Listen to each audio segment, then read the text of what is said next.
Shalom pemirsa, dimanapun Anda berada, sukacita kembali kita dapat berjumpa dalam program Ku Tahu Yang Kupercaya. Pada episode ini kita masih melanjut pembahasan yang sama mengenai Yesus dan kealahannya, di mana saya percaya pada episode yang selanjutnya kalau Anda mengikuti, Anda sudah sangat diberkati dengan banyak penjabaran yang disampaikan oleh hambanya.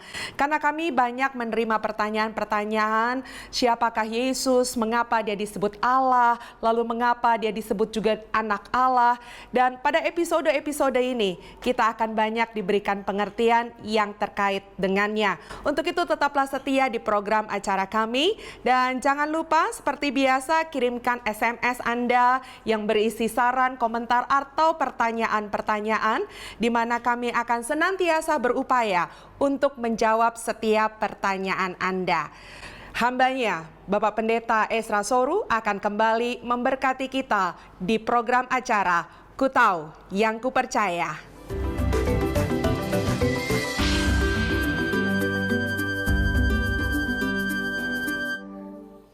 Ya, baik saudara, kita melanjutkan pembahasan kita masih soal bukti-bukti bahwa Yesus adalah Allah. Untuk menyegarkan kembali ingatan kita, kita sudah bahas beberapa bukti Yesus adalah Allah. Bukti yang pertama adalah Kitab Suci secara eksplisit mengatakan bahwa Yesus adalah Allah. Bukti yang kedua adalah Kitab Suci mengatakan Yesus adalah anak Allah. Bukti yang ketiga adalah Kitab Suci memberikan nama-nama atau gelar-gelar ilahi kepada Yesus. Bukti yang keempat adalah Yesus mempunyai sifat-sifat ilahi. Bukti yang kelima adalah Yesus melakukan pekerjaan-pekerjaan ilahi. Sekarang kita masuk pada bukti yang keenam. Bukti yang keenam adalah Kitab Suci memberikan penghormatan ilahi kepada Yesus. Maksudnya penghormatan ilahi di sini adalah bahwa pada saat di mana penghormatan diberikan kepada Sang Bapa, penghormatan yang sama juga diberikan kepada Yesus. Bukan hanya secara eksplisit soal kata menghormati, tapi dalam banyak aspek di mana itu ditujukan, seharusnya ditujukan kepada Allah Bapa. Tapi Kitab Suci mengatakan, bahkan mulut Yesus sendiri mengatakan bahwa dia pun berhak untuk penghormatan yang sama. Kita melihat contoh di dalam Yohanes pasal yang ke-5 ayat yang ke-23. Supaya semua orang menghormati anak sama seperti mereka menghormati Bapa. Barang siapa tidak menghormati anak, ia juga tidak menghormati Bapa yang mengutus dia. Supaya semua orang menghormati anak sama seperti mereka menghormati Bapa. Di sini menurut Yesus, penghormatan yang harus dia terima adalah penghormatan yang sama seperti penghormatan yang orang berikan kepada Bapa. Di bagian akhir dikatakan bahwa tidak menghormati anak, ia juga tidak menghormati Bapa yang mengutus dia. Yesus ini diutus oleh Sang Bapa. Sehingga kalau orang tidak menghormati Yesus, sama dengan tidak menghormati yang mengutus dia. Saudara, tidak ada nabi manapun yang mengajar bahwa orang harus hormat Allah sama seperti hormat nabi itu. Tidak ada rasul yang menuntut penghormatan yang sama kepada Allah untuk dirinya sendiri. Tapi Yesus menuntut hal itu. Dan saudara-saudara, tidak menghormat kepada anak itu tidak bisa dianggap menghormati Bapa. Maka tidak bisa ada orang yang saya cuma hormat kepada Bapa tapi tidak hormat kepada anak. Saya tidak bisa mengasihi Bapa tanpa mengasihi anak. Kalau ibu datang berkunjung ke rumah saya sangat menghormati ibu. Tapi ibu datang dengan anak ibu yang umur 5 tahun. Datang, saya hormat sekali sama ibu. Nih ada ibu kopi susu, mari minum. Sementara kita ngobrol dan minum-minum, anak ibu yang 5 tahun tuh naik di kursi, naik di meja. Ini saya hormat ibu, bu, ayo minum. Ya. Tapi saya lihat ini anak yang loncat-loncat. Kurang ajar anak ini. Ya. Ibu minum. Ini anak saya pegang dia di kepala. Pak! Mari ibu minum lagi. Ini ada pisang goreng, makan-makan. Itu anak loncat-loncat di sana lagi. Saya pergi tinju dia berapa kali. Ibu mari makan. Bagaimana perasaan ibu? Sementara saya menghormat ibu luar biasa, anak ibu saya tonjok, tendang, tempeleng dan sebagainya. Ibu rasa saya hargai? Bagaimana saya menghargai ibu sementara anaknya ibu saya hajar? Ya. Saya bocorkan kepalanya. Saya tidak bisa menghormati ibu pada saat yang sama saya menciderai anak ibu atau membenci anak ibu. Karena kalau saya hormat ibu, anak juga harus saya hormati. Nah, sama seperti itu. Banyak agama di dunia hanya mau menghormat kepada Allah Bapa. Sementara anaknya mereka benci luar biasa. Tiap hari berteriak, Allah Maha Besar, Allah Maha Besar. Tapi sementara itu benci kepada anaknya luar biasa. Tidak bisa ada kondisi di mana orang menghormati Bapa tapi benci anak. Tidak bisa. Tiap hari menyembah, tiap hari memuji, tiap hari mengagungkan Allah Bapa. Tapi tiap hari memberikan caci maki kepada anaknya Yesus Kristus. Benci Yesus luar biasa. Dengar nama Yesus alergi. Bagaimana bisa Allah menerima pujianmu, penyembahanmu, sementara anaknya yang dia utus kamu hina dan caci maki? Tidak bisa. Karena itu maka penghormatan kepada anak harus sama dengan penghormatan kepada Bapa. Kalau Yesus sang anak menerima penghormatan yang sama dengan sang Bapa, dengan penghormatan yang setara, lalu siapa dia? Kalau dia cuma nabi dan manusia, adalah kurang ajar menuntut penghormatan yang sama. Bukan cuma soal penghormatan, bahkan Yesus juga bicara soal kepercayaan. Dalam Yohanes pasal 14 ayat yang pertama, coba perhatikan ayat ini. Yohanes 14 ayat 1. Yohanes 14 ayat 1, janganlah gelisah hatimu, percayalah kepada Allah, percayalah juga kepadaku. Ya, Allah di sini pasti maksudnya adalah Bapa. Percayalah kepada Allah, Bapa, percayalah juga kepadaku. Kalau tadi dalam Yohanes 5 ayat 23, Yesus menuntut penghormatan yang sama. Di sini dia menuntut kepercayaan yang sama. Sebagaimana kamu percaya kepada Allah Bapa, kamu juga harus percaya kepada Yesus. Tidak percaya kepada Yesus, tidak percaya kepada Allah Bapa yang mengutusnya. Dalam hal pengharapan juga, orang harus berharap kepada Allah saja. Tapi di sisi yang lain, kitab suci mengatakan bahwa pengharapan orang Kristen pun harus diberikan kepada Yesus. Dalam 1 Korintus 15 ayat 19 dibilang begini, jikalau kita hanya dalam hidup ini saja menaruh pengharapan pada Kristus, kita adalah orang yang paling malang dari segala manusia. Saya mau tekankan kata-kata pengharapan pada Kristus. Berarti iman Kristen pun mempunyai suatu titik pengharapan pada Kristus. Tanpa Yesus tidak ada pengharapan bagi umat manusia. Ya. Coba Efesus pasal 2 ayat 12. Perhatikan ayat ini. Bahwa waktu itu kamu tanpa Kristus tidak termasuk kewargaan Israel dan tidak mendapat bagian dalam ketentuan-ketentuan yang dijanjikan, tanpa pengharapan dan tanpa Allah di dalam dunia. Coba perhatikan Ibu ayat itu, ada berapa kata tanpa di situ? 2 kali. Perhatikan baik-baik lagi. 3. 3. Pertama, Tanpa Kristus. tanpa Kristus. Kedua, Tanpa pengharapan. tanpa pengharapan. 3, Tanpa Allah. tanpa Allah. Jadi kalau orang tidak punya Kristus, dia tidak punya pengharapan. Dan karenanya dia tidak mungkin punya Allah. Tapi banyak orang ya tidak percaya pada Kristus, tapi merasa punya pengharapan dan merasa punya Allah. Tapi kitab suci kita mengajar lain. Kalau kamu tidak punya Kristus, kamu tidak punya pengharapan dan tidak punya Allah. Nah, tapi lepas daripada itu berarti bahwa memiliki Kristus itu dihubungkan dengan pengharapan. Punya Kristus, punya pengharapan. Tanpa Kristus, tanpa pengharapan. Pengharapanku hanya Yesus saja yang mati di atas Golgota, ya kan? Nah, maka saudara, orang tuh dalam dunia ini tidak boleh berharap pada manusia. Berharap pada manusia, kitab suci mengatakan terkutuklah orang yang mengharap pada manusia. Kalau Yesus cuma manusia, tapi kitab suci mengajar orang untuk berharap pada Kristus, ini sama dengan mengharap kepada seorang manusia, dan itu terkutuk. Ya. Tapi kalau kitab suci mengajar pengharapan pada Kristus, sedangkan pengharapan hanya kepada Allah, berarti tidak Kristus adalah Allah sendiri.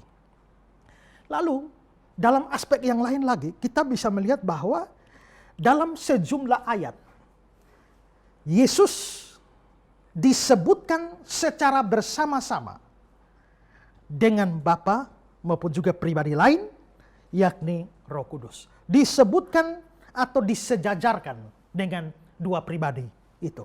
Yang paling terkenal adalah amanat agung. Pergi, jadikan semua bangsa muridku, baptislah mereka dalam nama Bapa, Anak, dan Roh Kudus. Ini disejajarkan. Bapa, Anak, dan Roh Kudus. Kalau anak bukan Allah, kalau Roh Kudus bukan Allah, cuma Bapa yang Allah, seandainya begitu, maka orang percaya dibaptis di dalam nama Allah, bukan Allah, dan bukan Allah. Kok aneh? Ya. Kecuali dua pribadi ini juga adalah Allah, maka orang percaya dibaptis di dalam nama Allah. Ya. Nah, ini juga menjadi penting karena mestinya dalam nama Bapa, Anak, dan Roh Kudus itu kan ada 3 nama. Tapi menarik, baptislah mereka di dalam nama, dalam bahasa Yunaninya ditulis dalam bentuk tunggal. Mestinya kalau ada nama Father and the Son and the Holy Ghost, maka name-nya menjadi bentuk jamak names. In the names of the Father, the Son, and the Holy Ghost. Tapi saudara, ternyata saudara bisa lihat juga dalam bahasa Inggris, termasuk dari bahasa Yunani. Ini bukan names, tapi name, tunggal. Biarpun tunggal, tapi kok ada 3 nama. Nah, ini menjadi dasar dari Allah Tritunggal.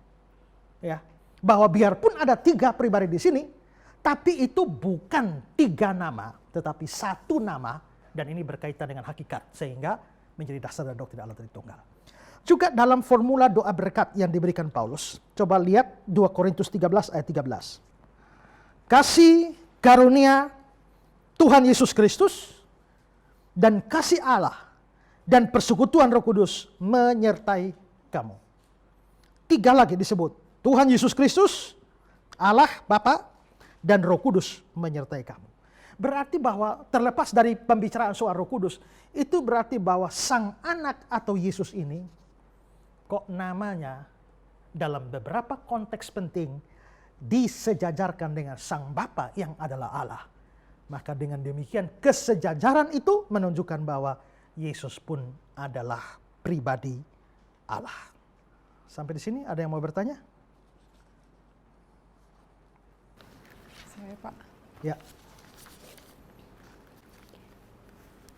Yesus dikatakan disejajarkan dengan Bapa dalam Matius 28 ayat 19. Bagi saya, ayat ini tidak bisa dijadikan dasar bahwa Yesus sejajar dengan Bapa. Namanya memang disebutkan bersama-sama dengan nama Bapa, tapi fakta bahwa nama Bapa disebut terlebih dahulu menunjukkan bahwa Bapa lebih besar daripada Yesus. Itu juga cocok dengan kata-kata Yesus sendiri dalam Yohanes 14 ayat 28, Aku pergi kepada Bapakku, sebab Bapa lebih besar daripada aku. Bagaimana pendapat Pak Esra? Yohanes 14 ayat 28, Yesus bilang, aku pergi kepada Bapakku sebab Bapa lebih besar daripada aku. Apakah ini menunjukkan bahwa Yesus tidak sejajar dengan Bapa dan dia lebih rendah dari Bapa? Ya, Yesus memang lebih rendah dari Bapa. Tapi lebih rendah dalam hal apa? Yesus itu diutus oleh Bapa. Berarti Bapa adalah pengutus, Yesus adalah utusan. Di mana-mana pengutus lebih besar daripada yang diutus. Ya. Jadi kalau soal pekerjaan utus-mengutus, Bapa memang lebih besar dari Yesus. Tapi itu tidak berarti bahwa Yesus bukan Allah. Karena soal Allah atau tidak Allah, bukan Allah, itu bukan soal pekerjaan. Tapi itu soal hakikat. Saya kalau dibandingkan dengan Pak Jokowi, saya lebih rendah dari dia. Kenapa? Dia presiden. Saya cuma rakyat biasa. Tapi itu soal jabatan. Ya. Dia mempunyai jabatan yang lebih tinggi dari saya. Saya mempunyai jabatan yang lebih rendah dari dia. Itu soal jabatan. Tapi kalau soal hakikat, Pak Jokowi boleh presiden, dia manusia. Saya rakyat manusia juga. Kemanusiaan Pak Jokowi tidak lebih besar dari kemanusiaan saya. Kemanusiaan saya tidak lebih kecil dari kemanusiaannya Pak Jokowi. Dengan kata lain, secara hakiki sebagai manusia, saya dan Pak Jokowi sama rata. Tapi sebagai jabatan, dia memang presiden, saya rakyat, maka dia lebih tinggi dari saya. Jadi Yesus memang lebih rendah, Bapa lebih besar. Tapi dalam hal apa? Dalam hal pengutusan ini. Karena Yesus datang diutus oleh Bapa. Dalam hal pekerjaan utus mengutus, Yesus lebih rendah. Tapi dalam hal hakikat, Bapa Allah, dia adalah Allah. Bapa tidak lebih besar dari dia. Dia tidak lebih kecil dari Bapa. Tapi tadi ditanyakan, baptislah mereka dalam nama Bapa, Anak, Roh Kudus. Kalau begitu Bapa disebut lebih awal, berarti Bapa dong yang paling besar. Begini, kalau kita melihat seluruh kitab suci, tidak selamanya, setiap kali 3 nama ini disebutkan bersama-sama, tidak selalu Bapa nomor 1. Dalam formula baptisan, memang baptislah dalam nama Bapa, Bapa lebih dulu. Yesus nomor 2. Roh Kudus nomor 3. Jangan diartikan, karena Bapa nomor 1, Bapa paling besar, Roh Kudus disebut belakang, Roh Kudus paling kecil, lalu Yesus ini setengah-setengah, sedang-sedang. Tidak. Dalam doa berkat 2 Korintus 13 ayat 13, kasih karunia Tuhan Yesus Kristus, berarti Yesus dong nomor 1. Ya. Dan kasih Allah itu Bapa. Bapa nomor 2. Dan persekutuan Roh Kudus, Roh Kudus nomor 3. Kalau yang nomor 1 lebih besar, maka di sini Yesus lebih besar dari Bapa. Lalu 1 Petrus 1 ayat 2. Ya. 1 Petrus 1 ayat 2. Yaitu orang-orang yang dipilih sesuai dengan rencana Allah Bapa. Di sini Bapa nomor 1. Yang dikuduskan oleh Roh. Roh lagi nomor 2. Supaya taat kepada Yesus Kristus. Yesus nomor 3. Kalau begitu Bapa paling besar, Roh Kudus naik peringkat. Ya, Yesus turun. Ya. Lalu Efesus 4. Efesus 4 ayat 4 sampai 6. Paulus menjelaskan soal gereja Tuhan, ya. Satu tubuh dan satu roh. Berarti roh Kudus nomor 1. Satu roh, sebagaimana kamu dipanggil kepada suatu pengharapan terkandung dalam panggilanmu. Ayat 5. Satu Tuhan itu Yesus. Berarti Yesus nomor 2. Lalu ayat 6. Dan satu Allah, Bapa dari semua. Berarti Bapa. Nah sekarang Roh Kudus naik peringkat kah? Allah Bapa turun peringkat? Ya. Jadi saudara terlihat bahwa dalam ayat-ayat kitab suci, ketika 3 nama ini disebut, itu tidak selalu Bapa disebut pertama. Kadang-kadang Yesus, kadang-kadang Roh Kudus yang pertama. Maka kesimpulan kita apa? Kesimpulan kita adalah bahwa itu cuma kronologi penyebutan. Kadang-kadang pekerjaan siapa yang mau ditekankan, itu muncullah dipakai pertama. Tapi itu tidak menunjukkan tingkatan, tidak. Jadi sama sekali urutan penyebutan itu tidak mempengaruhi besar kecil dalam urusan hakikat. Maka biarpun Bapa disebut, itu bukan berarti Bapa lebih tinggi dari Yesus. Soal lebih rendah, itu memang sudah saya jelaskan tadi. Mengapa? Karena memang saat diutus, Yesus memang merendahkan diri. Kalau saudara baca dalam Filipi 2, ya, Yesus Kristus yang walaupun dalam rupa Allah, tidak menganggap kesetaraan dengan Allah sebagai milik yang harus dipertahankan, melainkan telah mengosongkan dirinya. berarti dia memang lagi merendahkan diri. Ya, dia merendahkan diri. Juga sama dengan Ibrani pasal 2 ayat 7 dan 9. Namun engkau telah membuatnya untuk waktu yang singkat, sedikit lebih rendah dari malaikat. Ayat 9, tapi dia untuk waktu yang singkat dibuat sedikit lebih rendah dari malaikat. Kapan? Waktu Yesus jadi manusia. Ya. Waktu dia belum jadi manusia, dia Allah, dia lebih tinggi dari malaikat. Waktu dia jadi manusia, dia dibuat sedikit lebih rendah. Dalam hal bukan hakikat, tapi dalam tugasnya atau juga jabatannya. Tapi hakikatnya dia tetap adalah Allah yang setara dengan Sang Bapa dan juga Roh Kudus. Ya. Oke. Lalu kita sekarang juga akan melihat lagi, ya. Yesus itu bukti yang ke-6. Sekarang kita masuk kepada bukti yang ke-7, ya. Bukti yang ke-7 adalah Yesus menyatakan kesatuannya dengan Sang Bapa. Ayat yang terkenal Yohanes 10 ayat 30, aku dan Bapa adalah satu. Aku dan Bapa adalah satu. Juga ayat terkenal Yohanes 14 ayat 7 sampai 11. Coba dibacakan. Yohanes 14 ayat 7 sampai 11. Sekiranya kamu mengenal aku, pasti kamu juga mengenal Bapa-Ku. Sekarang ini kamu mengenal Dia dan kamu telah melihat Dia. Ayat 8. Kata Filipus kepadanya, Tuhan, tunjukkanlah Bapa itu kepada kami. Itu sudah cukup bagi kami. Ayat 9. Kata Yesus kepadanya, telah sekian lama aku bersama-sama kamu, Filipus, namun engkau tidak mengenal aku. Barang siapa telah melihat aku, ia telah melihat Bapa. Bagaimana engkau berkata, tunjukkanlah Bapa itu kepada kami. Ayat 10, tidak percayakah engkau bahwa aku di dalam Bapa dan Bapa di dalam aku? Apa yang aku katakan kepadamu, tidak aku katakan dari diriku sendiri, tetapi Bapa yang diam di dalam aku, dialah yang melakukan pekerjaannya. Ayat 11, percayalah kepadaku bahwa aku, atau setidak-tidaknya percayalah karena pekerjaan-pekerjaan itu sendiri. Ya, kita dapat berulang-ulang ya. Barang siapa telah melihat aku, dia telah melihat Bapa. Aku dalam Bapa, Bapa dalam aku. Bapa yang diam dalam aku. Aku di dalam Bapa, Bapa di dalam aku.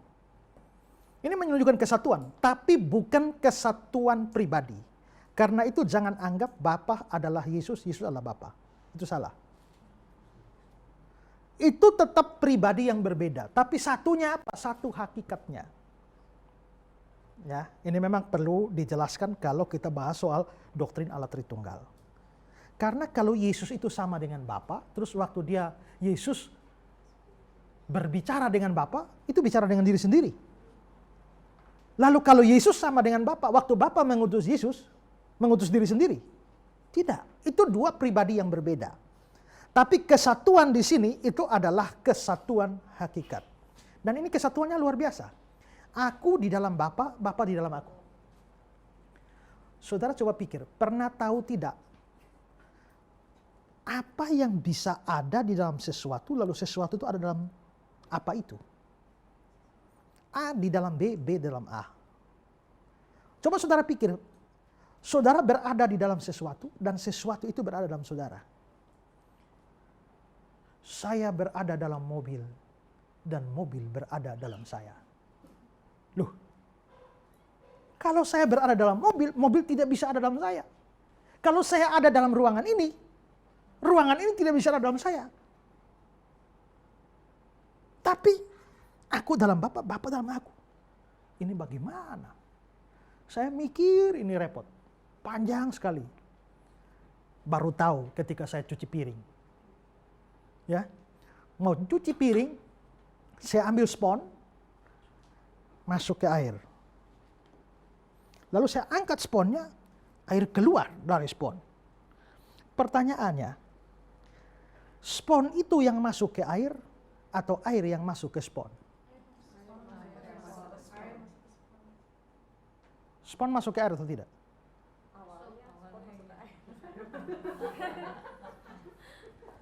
Waktu hari ini, spon ini, airnya keluar, itu spon yang keluar dari air atau air yang keluar dari spon?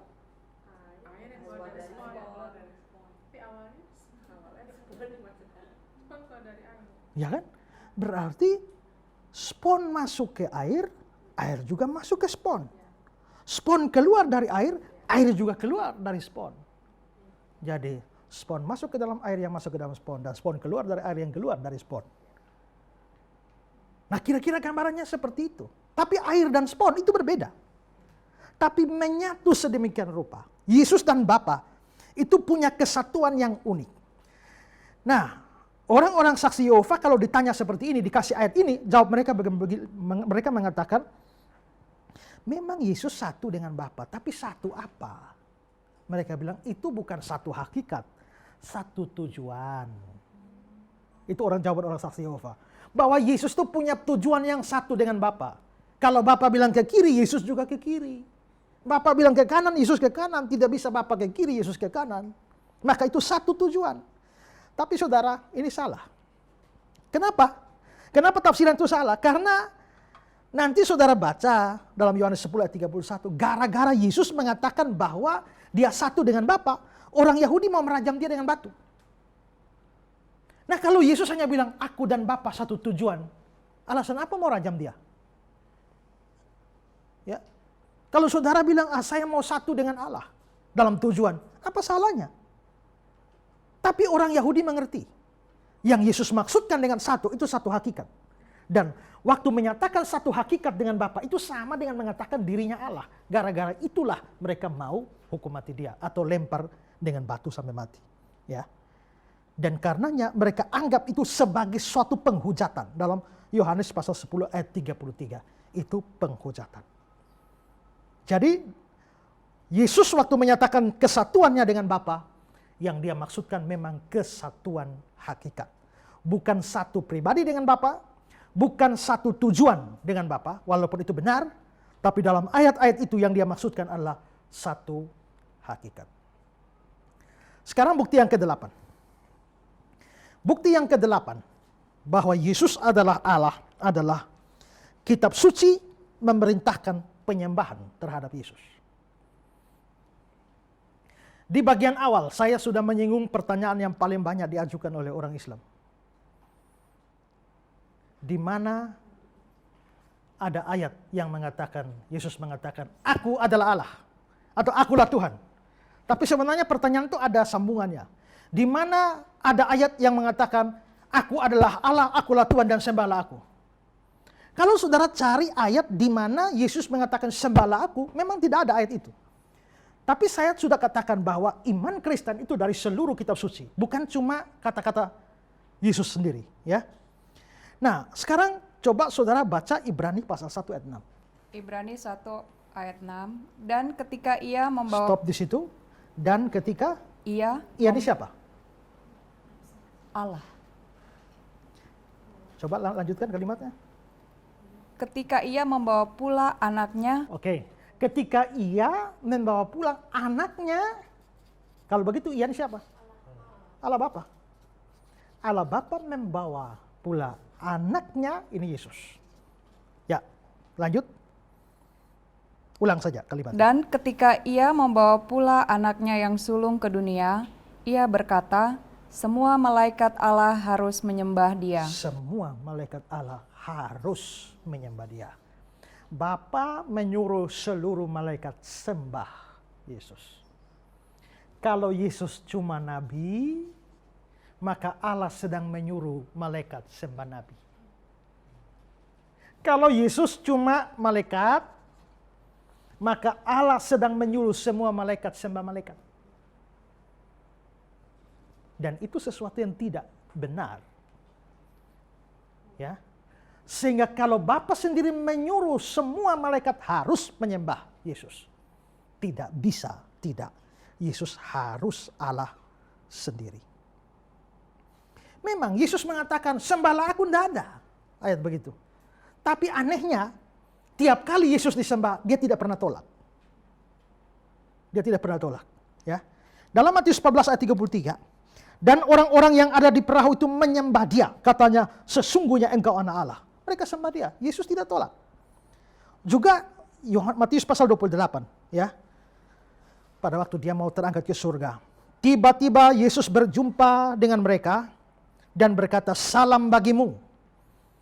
Mereka mendekatinya dan memeluknya serta menyembahnya. Itu ayat 9, Matius 28. Lalu ayat 17-nya, ketika melihat dia, mereka menyembahnya. Mereka menyembahnya. Lalu dalam Yohanes 9 ayat 38, katanya, aku percaya Tuhan. Lalu sujud menyembah. Jadi ada banyak kasus di mana Yesus disembah. Dan dia terima penyembahan ini. Dia tidak tolak penyembahan ini. Saudara, padahal Yesus sendiri pernah mengucapkan kalimat dalam Matius 4 ayat 10. Engkau harus menyembah Tuhan Allahmu dan hanya kepada dia sajalah kau berbakti. Maka Yesus mengatakan orang hanya boleh sembah Allah. Ini Yesus yang katakan hanya sembah Allah. Waktu dia disembah, terima. Kok aneh? Maka hanya ada dua kemungkinan. Kalau Yesus bukan Allah, hanya ada dua kemungkinan. Ya.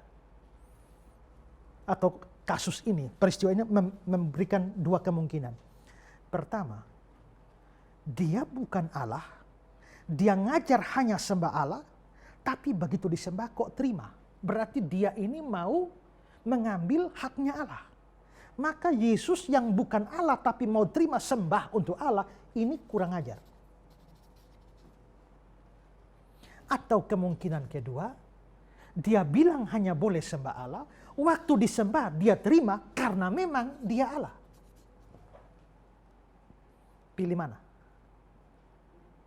Yesus orang kurang ajar atau dia Allah? Hanya dua pilihan. Saudara tidak bisa memilih. Dia memang bukan Allah tapi tidak kurang ajar. Tidak bisa. Logikanya menuntut pada dua pilihan ini saja. Kalau dia bukan Allah tapi terima sembah, itu orang kurang ajar. Tapi dia baru tidak kurang ajar. Waktu dia terima sembah, memang dia adalah Allah. Waktu dia mengajar, hanya boleh sembah Allah. Ya. Ingat, rasul-rasul ketika disembah, mereka menolak. Ya. Mereka menolak. Malaikat pun waktu disembah, berusaha mengalihkan sembah itu kepada Allah. Wahyu 19 ayat 10, Wahyu 22 ayat 8 dan 9. Herodes tidak menolak penghormatan yang hanya boleh diterima oleh Allah. Ya, dalam Kisah 12 dan menurut Alkitab, mereka bilang, oh ini suara Tuhan. Dia kelihatannya terima saja, nikmati saja. Mereka tampar sampai mati. Ya kan? Nah, rasul yang benar, malaikat yang benar, yang bukan Allah, waktu disembah, tolak. Kalau Yesus bukan Allah, dan disembah tapi terima, tidak tolak, Yesus lebih buruk daripada rasul, lebih buruk dari malaikat. Dia tidak cocok jadi guru, jadi nabi pun tidak cocok. Dia nabi palsu mungkin, atau orang kurang ajar. Tapi orang-orang yang tidak mengakui kealahan, ketuhanan pun tidak pernah beranggapan bahwa dia orang kurang ajar. Semua anggap dia guru moral yang baik, nabi yang patut diteladani. Tapi pilihan cuma dua. Kalau kamu tidak mau pilih yang nomor satu, kamu hanya punya pilihan logis bahwa dia adalah Allah. Sekarang bukti ke-9.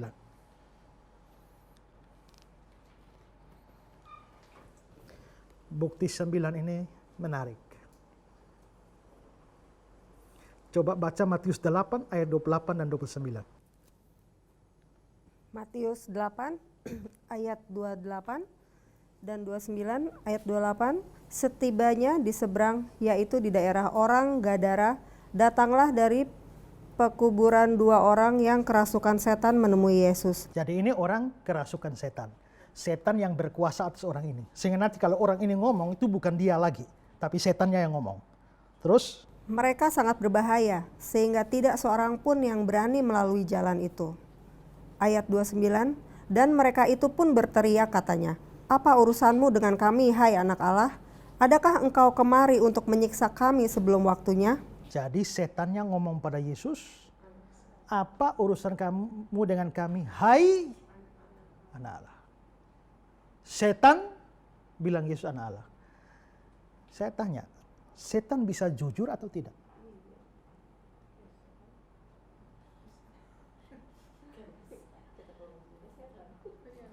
Setan bisa jujur atau tidak?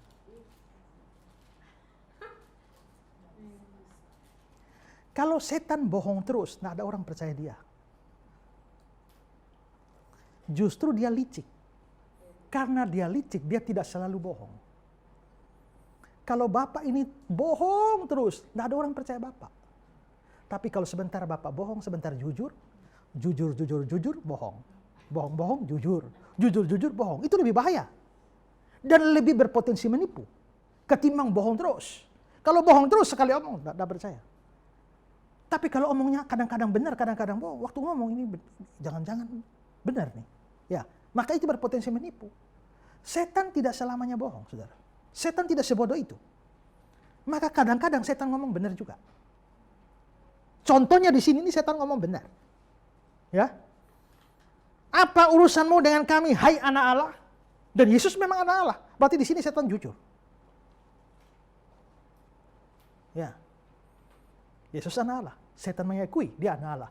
Mengacu kepada bukti-bukti yang sebelumnya, bukti kedua saya sudah jelaskan. Anak Allah itu sama dengan Allah. Dan kalau setan percaya Yesus anak Allah, berarti setan percaya Yesus Allah. Ini bukti yang ke-9, setan pun mengakui Yesus Allah. Kalau saudara tidak percaya Yesus Allah, sedangkan setan percaya Yesus Allah, saudara lebih buruk dari setan, lebih setan dari setan. Ya. Setan sendiri percaya. Sekarang bukti yang terakhir. Ya.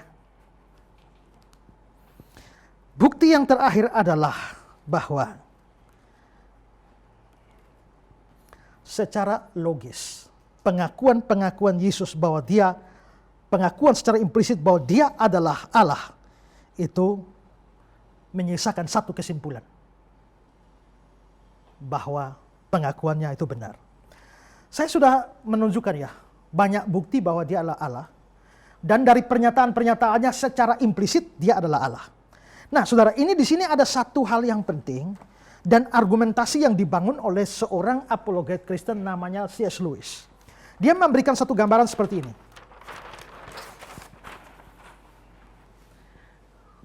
Perhatikan baik-baik ya. Yesus mengaku dia adalah Allah. Walaupun bukan pengakuan eksplisit ya, implisit. Lewis mengatakan, kalau Yesus mengaku dia adalah Allah, cuma ada dua kemungkinan. Dia bohong atau kedua dia jujur. Ya. Dia bohong atau dia jujur. Kalau dia bohong, ada dua kemungkinan. Waktu bohong, pertama sadar, kedua tidak sadar. Maka, kalau Yesus mengaku dia Allah dan ternyata dia bohong, waktu dia bohong tidak sadar bahwa sedang berbohong, itu apa? Ada orang bohong tapi tidak sadar dia lagi bohong. Aneh ya, bohong tapi tidak sadar. Tidak sadar, ini sadar. Kalau dia bohong tapi tidak sadar, ini kayaknya orang gila ini. Yang bohong tapi tidak sadar. Tapi kalau ini yang benar, Yesus mengatakan dia Allah dan dia bohong, tapi bohongnya secara sadar. Secara sengaja berbohong. Ini apa? Penipu ini.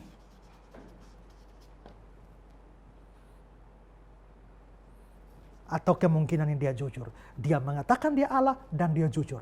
Kalau dia jujur, berarti dia Allah dong. Maka Anda punya 3 pilihan. Siapakah Yesus? A. Orang gila. B. Penipu. C. Allah sendiri. Saya pernah membuat suatu tulisan di koran yang terbit di NTT. Yesus Kristus, pembohong, orang gila, atau Allah. Ya, maka secara logis sekarang pikirkan, yang mana? Orang-orang yang menolak dia Allah pun tidak percaya dia gila. Mereka juga tidak percaya dia penipu karena mereka menghargai dia sebagai nabi, sebagai malaikat, sebagai guru agama yang baik. Mereka menolak ini. Kalau menolak ini tidak ada kemungkinan lain selain kemungkinan yang ketiga, yaitu bahwa dia adalah Allah. Banyak orang yang percaya Yesus nabi yang saleh, tapi tidak percaya dia Allah. Percaya Yesus guru yang baik, tapi tidak percaya dia Allah. Dan itu sama sekali kepercayaan yang tidak logis. Yang logis adalah bahwa dia mengaku dia Allah, dia jujur, dan kejujuran itu membuktikan kata-katanya benar, dan dengan demikian dia adalah Allah. Demikian sekian bukti yang menunjukkan bahwa Yesus adalah Allah, dan karenanya orang Kristen percaya Yesus Allah itu bukan karangan orang Kristen sendiri, tapi itu betul-betul bersumber dari seluruh kitab suci. Saudara melihat 10 argumentasi yang saya berikan ini, 10 argumen ini semua bersumber dari kitab suci, dan karenanya harus dipastikan memang ajaran Yesus adalah Allah adalah ajaran kitab suci kita. Ada yang mau bertanya?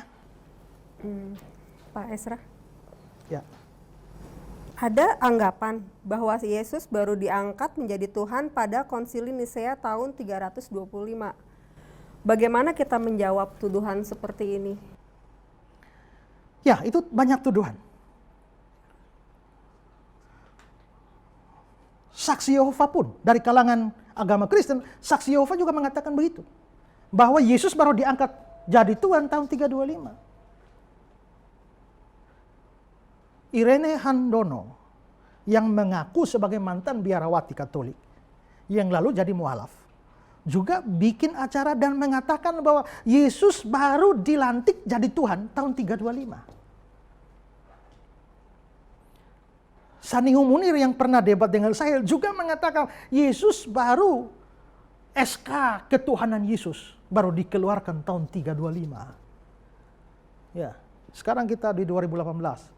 Yesusnya dilantik jadi Tuhan tahun 325. Saudara, menurut saya orang-orang yang ngomong seperti ini orang tidak belajar sejarah.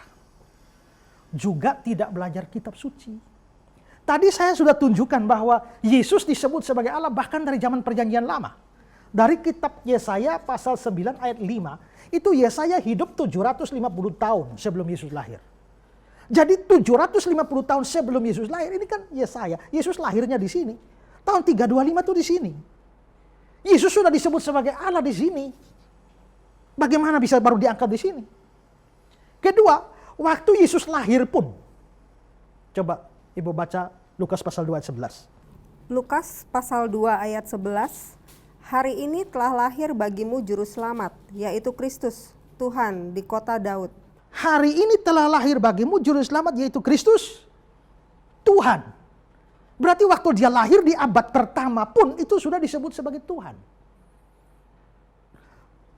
750 tahun sebelum dia lahir sudah disebut Allah yang perkasa. Waktu dia lahir sudah disebut sebagai Tuhan. Murid-murid percaya dia Tuhan dan Allah. Yohanes, Petrus, Thomas, dan lain sebagainya. Murid-murid hidup kapan? Murid-murid hidup sejaman dengan dia sampai kira-kira tahun 327 atau tahun 30. Mereka percaya. Mereka melayani sampai tahun 40-50. Itu sudah percaya. Rasul Paulus, kita sudah lihat ayatnya banyak yang sudah saya tunjukkan. Rasul Paulus itu sampai hidup sampai tahun 60-an. Itu berarti mulai dari tahun 30 sampai tahun 60. Itu sudah percaya. Rasul Yohanes itu hidup sampai akhir tahun 90. Lalu dia menulis Injil Yohanes, ya. Pada mulanya firman bersama-sama dengan Allah. Firman itu adalah Allah. Injil Yohanes, ya, tulisan-tulisan Yohanes itu ditulis akhir tahun 90, hampir tahun 100.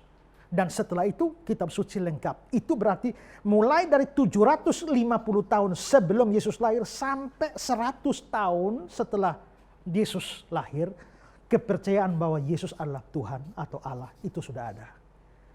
Lalu bagaimana mengatakan 325. Kenapa kok mereka kaitkan dengan 325? Konsili Nisea, ada apa sebenarnya? Begini, ya. Bahwa sebelum tahun 325 itu pernah muncul seorang pengajar namanya Arius. Arius ini mengajar bahwa Yesus itu bukan Allah. Tapi Yesus adalah ciptaan pertama dari Allah. Itu Arius. Ya. Sementara Arius mengajar demikian, dia seorang uskup yang mengajar demikian, maka ada satu orang lain yang membantah dia. Tidak. Orang itu namanya Athanasius. Maka Athanasius ini mengkanter ajaran Arius. Tapi Arius yang lebih senior itu banyak didukung oleh banyak orang pada saat itu. Tapi Athanasius seorang jenius yang membantah habis-habisan ajaran Arius. Nah, Kaisar Konstantin yang melihat, ingat, awal kekristenan Romawi sangat memusuhi Kristen. Makanya Kaisar Domitianus, Kaisar Nero, kaisar-kaisar Romawi sangat memusuhi Kristen. Tapi itu baru berubah pada abad 4. Ketika seorang kaisar Romawi memeluk agama Kristen, namanya Konstantin yang agung. Kaisar Konstantin ini lalu akhirnya menetapkan Kristen sebagai agama negara. Maka sebelumnya Romawi memusuhi Kristen mulai abad 4. Justru Kristen diterima di seluruh Roma sebagai agama resmi. Maka kerajaan dan agama itu mulai bersinggungan. Nah, maka konfrontasi Arius dan Athanasius ini sekian banyak uskup ada di pihak Arius. Sekian banyak ada di Athanasius. Kaisar Konstantin yang melihat ini, dia berpikir konfrontasi Arius dan Athanasius bisa mengancam kesatuan kerajaan. Karena itu dia bilang, sekarang bikin konsili. Konsili itu model kayak muktamar, sidang umum, sinode. Kumpul semua. Arius pertahankan ajarannya, Athanasius menanggapinya. Ya.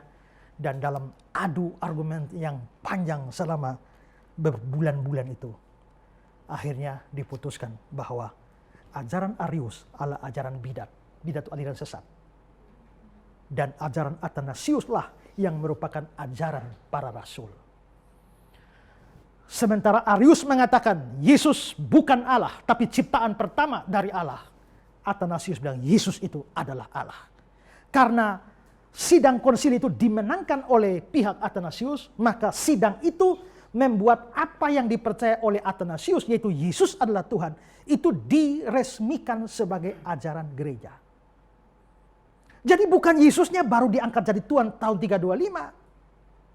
Yesusnya itu sudah adalah Tuhan sejak dari sana. Sudah dipercaya, tapi gara-gara konfrontasi ini maka Yesus Tuhan, ajaran itu diresmikan sebagai ajaran gereja tahun 325. Tapi bukan baru diangkat jadi Tuhan. Itu hanya resmikan saja. Itu ceritanya. Ya. Tapi orang-orang yang buta sejarah, kalau tidak mau dikatakan bodoh ini, mereka lalu akhirnya membuat fitnahan bahwa Yesus baru diangkat tahun 325. Arius ajarannya menghilang. Lalu pada abad pertengahan muncul kembali dalam satu aliran lain yang namanya Kristadelpian. Tapi ajaran Kristadelpian akhirnya pelan-pelan mulai meredup. Lalu ajaran Arius ini muncul kembali pada zaman modern yang namanya saksi-saksi Yehova. Saksi Yehova. Jadi saksi Yehova sekarang itu adalah cucu Arius. Arius ini adalah nenek moyangnya saksi Yehova. Begitu. Karena itu maka ajaran saksi Yehova mirip dengan Arius. Yesus itu ciptaan pertama dari Allah. Jadi adalah omong kosong dan juga adalah fitnahan, penyangkalan terhadap sejarah kalau mengatakan Yesus baru diangkat tahun 325. Pada waktu saya debat dengan Saniho Munir, saya sudah lihat cara dia berdebat. Dia selalu pakai sumber literatur, buku-buku. Menurut buku ini mengatakan begini, halaman ini mengatakan begini, ini mengatakan begini-begini. Oh, saya tahu gayanya memang seperti itu. Saya sudah siapkan 3 buku besar begini. Itu buku-buku yang berisi penjelasan soal semua terkait dengan Konsili Nisea. Ya. anti Nisene Father. Ya, saya siap tapi tidak tunjukkan, simpan di kolong meja. Lalu saya pancing dia, tanya, kapan Yesus jadikan Tuhan? Tahun 325. Bapak tahu dari mana? Oh, menurut buku ini, ini Yesus baru diangkat jadi tahun 325. Saya tanya, siapa yang tulis buku itu? Dia sebut nama penulis, kapan bukunya terbit? Tahun 2000 ini. Saya keluarkan buku saya, ini Pak, buku dan dokumen dari tahun 325. Saya taruh di mukanya. Cari di sini. Apakah benar Yesus diangkat jadi Tuhan? Kalau ada, saya masuk Islam. Tidak ada. Buku Anda yang terbit tahun 2000 mau melawan buku yang bicara tahun 325 ini. Semua dokumen resmi dari Athanasius Arius ada di situ. Ya, mati kutu di situ. Maka adalah tuduhan yang tidak berdasar dan tidak tahu sejarah kalau mengatakan bahwa Yesus diangkat tahun 325. Kita pun bukan gila untuk percaya bahwa seorang yang bukan Tuhan bisa diangkat jadi Tuhan. Gak bisa, yang bukan Tuhan tidak bisa diangkat jadi Tuhan. Yang bukan Allah tidak bisa diangkat jadi Allah. Manusia jadi Allah tidak bisa. Pertanyaan, kalau Allah jadi manusia, bisa atau tidak? Bisa, itu yang dipercaya Kristen. Tapi seringkali apa yang kita percaya dibalik. Seolah-olah kita mengangkat seorang manusia jadi Allah. Dan kalau bisa saya tambahkan, kalau kita memang mau bicara soal sejarah, katanya Yesus dijadikan Tuhan tahun 325. Logikanya adalah sebelum 325, tidak ada orang percaya dia Tuhan atau Allah. Itu sudah gugur dengan ayat-ayat Alkitab yang saya berikan tadi. Tapi kalau mau mengacu pada sejarah, ada seorang bapak gereja namanya Justin Martyr. Itu hidup pada tahun sekitar 150 Masehi. Ini 325, dia 150. Ya. Dan pada tahun 150 itu Justin Martyr mempunyai suatu tulisan apologi, ya.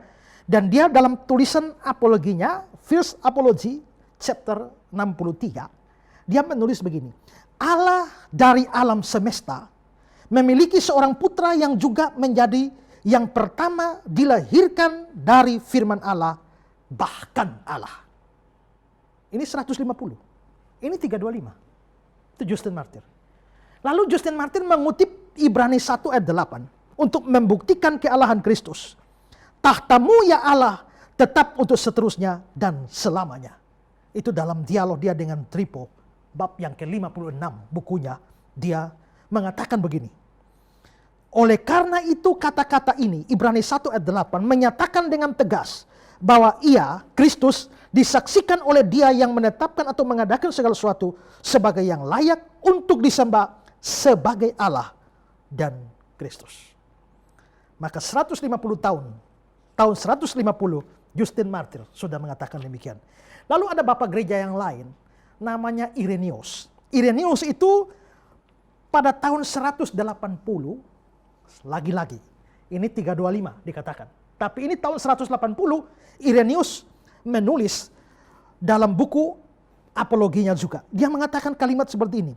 Selanjutnya ia, maksudnya Allah, menciptakan segala sesuatu bersama firman-Nya yang dengan tepat disebut Allah dan Tuhan. Di bagian yang lain dari bukunya yang sama, Irenaeus membuat suatu kalimat. Kristus Yesus adalah Tuhan kami dan Allah dan penyelamat dan Raja. Tahun 180. Itu berarti bahwa iman terhadap Yesus sebagai Tuhan dan Allah bukan saja dari kitab suci, tapi dari sejarah itu sudah hidup sebelum tahun 325. Maka lagi-lagi adalah cacat sejarah untuk menyatakan bahwa dia baru diresmikan sebagai Tuhan pada tahun 325.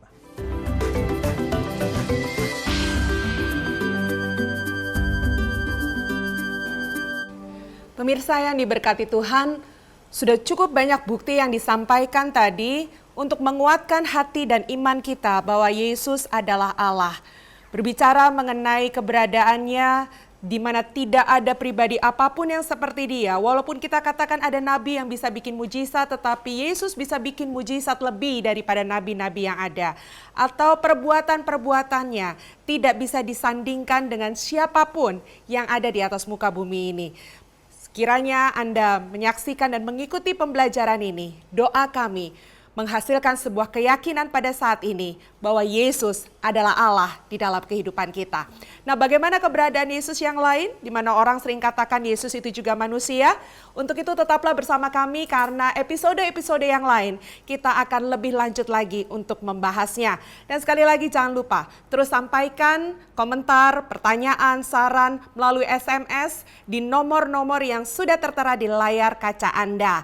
Dan kami semuanya akan siap untuk menjawab setiap apa yang Anda sampaikan. Sekian dulu kebersamaan kita di episode ini. Sampai jumpa lagi, Tuhan Yesus memberkati dan tetaplah di program Ku Tahu Yang Ku Percaya.